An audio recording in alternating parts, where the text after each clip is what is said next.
नमस्कार दोस्तों, स्वागत है आपको हमारे यूट्यूब चैनल पर।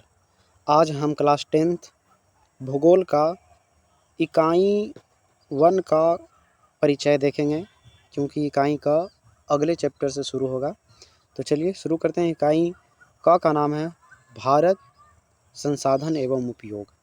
तो इस चैप्टर में हम केवल संसाधन के बारे में जानेंगे एवं संसाधन के उपयोग के बारे में जानेंगे कि संसाधन हम किन चीज़ों को कहेंगे और उनका उपयोग कहाँ कहाँ है। और चूँकि हम भारत की में पढ़ रहे हैं, तो ये सारी बातें हम केवल भारत में ही पढ़ेंगे। हाँ, कहीं कहीं पर आप विदेशों से हम तुलना कर देखेंगे। तो चलिए चैप्टर को शुरू करते हैं। तो इस चैप्टर के अंतर्गत सबसे पहला पॉइंट आता है संसाधन। क्या है संसाधन? हम किन चीज़ों को कहेंगे कि वह संसाधन है? तो संसाधन के लिए लिखा हुआ एक परिभाषा, आप इन्हें रट सकते हैं, अन्यथा समझाएंगे अभी। मानवीय आवश्यकताओं को पूरा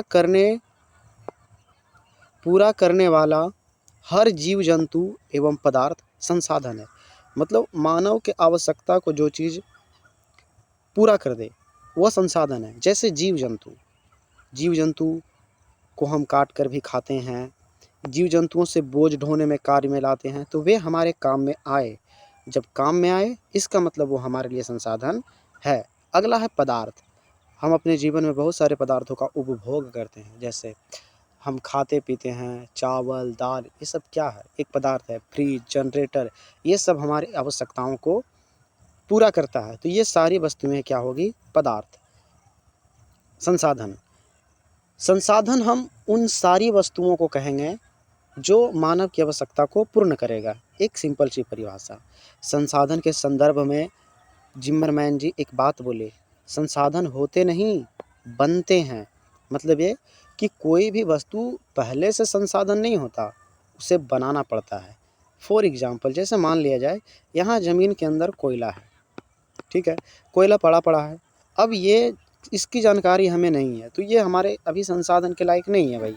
हम की जानकारी हुई, हमने इसका खुदाई कर कोयला को निकालना शुरू कर दिया, अब यह कोयला हमारे लिए संसाधन बना। तो इसी संदर्भ में जिम्मरमैन जी बोले, संसाधन होते नहीं बल्कि बनते हैं। अगला है, हमने अगला नोट पॉइंट लिखा है कि देश का आर्थिक विकास या देश का सामाजिक आर्थिक मेरुदंड संसाधन है। एक देश कितना विकास करेगा, कितना विकास नहीं करेगा, या कितना आगे रहेगा इस दुनिया के रेस में, ये वहाँ के संसाधन पर निर्भर करेगा। अगर जिस देश की संसाधन अच्छा है, वह देश का विकास उन्नत होगा। जिस देश में संसाधन कम है, उस देश का विकास कम होता है। तो देश की आर्थिक मेरुदंड संसाधन है। अब बात करते हैं मानव संसाधन को किस रूपों में उपयोग करते हैं।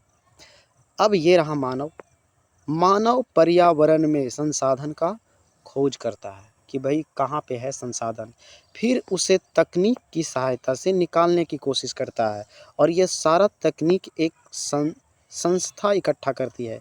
तो मानव इस तरह से संसाधन का उपयोग करता है और अपने आवश्यकताओं लाता है। उम्मीद है आप समझ गए होंगे। चलिए अब संसाधन को हम वर्गीकृत करते हैं कि संसाधन को क्या बांटा जा सकता है। तो चलिए शुरू करते हैं। संसाधन का वर्गीकरण। उत्पत्ति मतलब जन्म लेने के अनुसार। उत्पत्ति के आधार पर संसाधन के दो भाग होते हैं, जैव और अजैव। जैव मतलब जैव विज्ञान में पेड़ पौधों को भी सजीव माना गया है। विज्ञान में पेड़ पौधों को भी सजीव माना गया है, और जीव जंतु सजीव हैं ही। तो जैव संसाधन में हम कहेंगे सजीवों को। सजीव जितने भी है वो जैव संसाधन के आ जाएंगे उत्पत्ति के आधार पर, जैसे पेड़ पौधे, जीव जंतु, या कह सकते हैं जितने सजीव हैं वो जैव संसाधन के उदाहरण हैं। अगला है अजैव संसाधन। अजैव संसाधन के अंतर्गत निर्जीव पदार्थ आ जाएंगे, जैसे में चट्टान, पानी, हवा, ये सब अजैव संसाधन के अंतर्गत आ जाएंगे। धूप, ये सारी बातें। अगला है उपयोगिता के आधार पर। उपयोगिता के आधार पर अगर हम संसाधन को बांटे उपयोग करने के अनुसार। अब उपयोगिता क्यों बोला गया? क्योंकि उपयोग करने से चीज़ें समाप्त होती है या नहीं भी समाप्त होती है। तो उपयोगिता के आधार पर संसाधन को दो भागों में बांटा गया। पहला नवीकरणीय संसाधन और दूसरा अनवीकरणीय संसाधन। नवीकरणीय संसाधन अगर जिसका उपयोग करे और वह समाप्त ना हो, जैसे में सौर ऊर्जा कितना उपयोग कर लेंगे वो समाप्त नहीं होगा। पवन नहीं होगा समाप्त, कभी नहीं। जल नहीं समाप्त होगा, क्योंकि जल के लिए जल चक्र चलता है। वन्य प्राणी नहीं समाप्त हो सकता, या प्राणी हो ही नहीं सकता। जैसे डायनासोर समाप्त हुआ तो हम लोग आए ना, इसी प्रकार वन्य जीव या वन्य प्राणी कभी इस धरती पर से समाप्त नहीं हो सकता। तो ये सब नवीकरणीय संसाधन के उदाहरण बनेंगे। अगला है अनवीकरणीय संसाधन। अनवीकरणीय संसाधन जीवाश्म ईंधन। जीवाश्म ईंधन जैसे में हम पेट्रोलियम, कोयला, खनिज ये सब निकालते हैं तो किसी एक जगह में सीमित मात्रा में होती है। अगर हम उसे अंधाधुंध तरीके से निकालेंगे तो वो समाप्त हो जाएगा। तो सिंपल सी बात, वो समाप्त हो जाएगा, इसलिए उससे रखा जाएगा अनवीकरणीय संसाधन के अंतर्गत। तो उम्मीद है आप नवीकरणीय संसाधन और अनवीकरणीय संसाधन बेहतर समझ गए हैं। अब आगे बढ़ते हैं। अगला है कि स्वामित्व। स्वामित्व मतलब होता है अधिकार। स्वामित्व के आधार पर संसाधन, और स्वामित्व के आधार पर संसाधन को 4 भागों में बांटा गया है। पहला व्यक्तिगत, अपना किसी व्यक्ति का अपना संपत्ति, वो व्यक्तिगत होता है। जैसे में तालाब किसी व्यक्ति का अपना होता है, कुआं किसी का अपना कुआं होता है, बाग बगीचा अपना होता है। तो ये सभी व्यक्तिगत संसाधन के अंतर्गत आएगा। जैसे आपका पेन आपका है, व्यक्तिगत संसाधन है। आपका कॉपी व्यक्तिगत संसाधन है। उम्मीद है आप व्यक्तिगत संसाधन किसे कहते हैं समझ गए हैं। अगला है सामुदायिक संसाधन। सामुदायिक मतलब किसी खास व्यक्ति का ना होकर एक समूह का हो। जैसे में शमशान। शमशान क्या आप केवल जाते हैं अपने परिवारजनों को जलाने के लिए? नहीं ना, और भी लोग जाते हैं, तो वो समूह का शमशान है। तो सामुदायिक संसाधन। मंदिर केवल आप नहीं जाते मंदिर में, आपके परिवार लोग भी जाते हैं, तो किसी खास व्यक्ति का ना हुआ, एक समूह का हुआ। मस्जिद कोई एक मौलाना का थोड़ा ना होता है मस्जिद, तो ये भी सामुदायिक संसाधन के अंतर्गत चला आ जाएगा। अगला है राष्ट्रीय संसाधन। राष्ट्रीय संसाधन मतलब देश की संसाधन। तो चलिए देखते हैं क्या है राष्ट्रीय संसाधन। राष्ट्रीय संसाधन जैसे मान लिया जाए ये अपना भारत है और ये समुद्री इलाका है ना। तो समुद्र से यहाँ से अंतिम बिंदु से हम यहाँ देखेंगे 200 किलोमीटर तक का क्षेत्र जो होगा किसी देश का, वो देश की संपत्ति होगी, नहीं राष्ट्र का, उस देश का होगा। अगला है, इसी में हमने लिखा है कि 9.2 किलोमीटर तक, 19.2 किलोमीटर तक अगर देश के इस सीमा के अंतिम सीमा से अगर 19.2 किलोमीटर का एरिया है, वह राजनीतिक तौर पर देश का होगा, उस देश का। लेकिन 200 किलोमीटर तक का क्षेत्र भी अपने में आएगा, लेकिन कभी कभी ये स्थितियाँ आ जाती है कि जैसे यहाँ श्रीलंका है, तो भाई 200 किलोमीटर तो थोड़ा ना श्रीलंका से दूर है, ये तो 24 ही है। तो यहाँ से ये 19.2 नाप लेगा इधर, और इधर से नाप लेगा ये 19.2। स्थिति कभी कभी ये होती है कि ये श्रीलंका है, ठीक है। अब हमने अभी आपको बताया कि 200 किलोमीटर तक का क्षेत्र है तो वह राष्ट्रीय संसाधन माना जाएगा समुद्र तट से। लेकिन श्रीलंका तो मात्र 24 किलोमीटर की दूरी पर है। आप अनुमान पड़ चुका है ना, श्रीलंका मात्र 24 किलोमीटर की दूरी पर है। अब इधर से अगर 19.2 नाप ले और इधर से ये 19.2 नाप ले, तो दोनों तो एक जगह मैच कर जाएगा। तो जहाँ पर दोनों का एरिया मैच करेगा उस जगह दोनों मिलकर काम करेंगे, अगर उस जगह संसाधन प्राप्त हुआ तो। ठीक है, उम्मीद है आप समझ गए होंगे।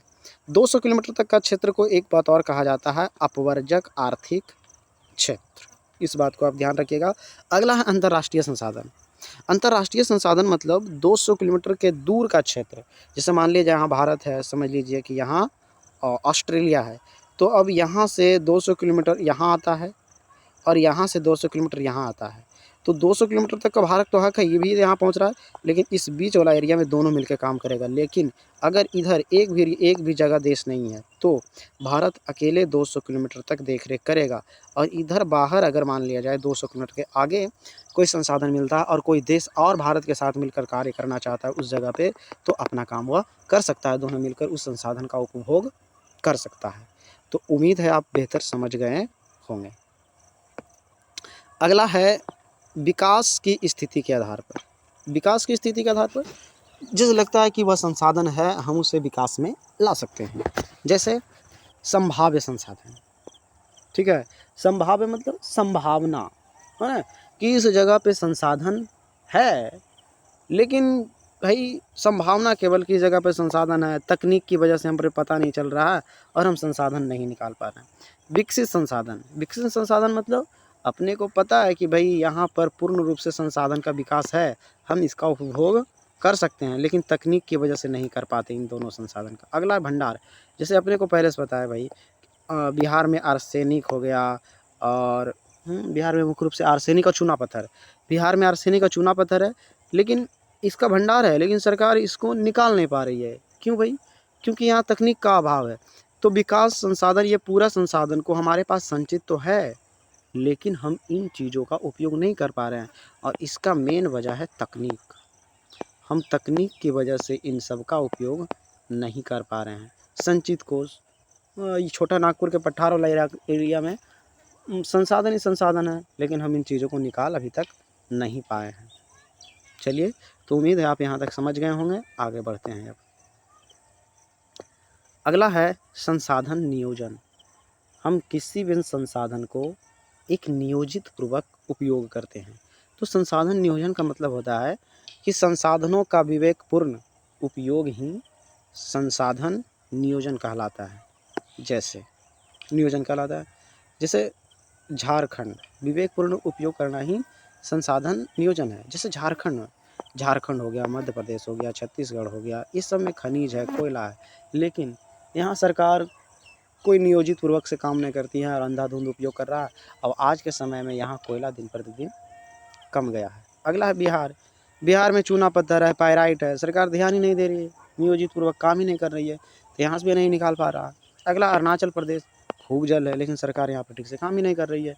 चाहे तो सरकार इस जगह पे बिजली उत्पादन कर सकती है जल से। अगला है राजस्थान में सौर ऊर्जा काफ़ी है, पवन ऊर्जा काफ़ी है, लेकिन सरकार के पास ऐसी तकनीक नहीं है जिसकी वजह से वह उपयोग कर सके। तो आज का क्लास यहीं तक, मिलते हैं अगले वीडियो में।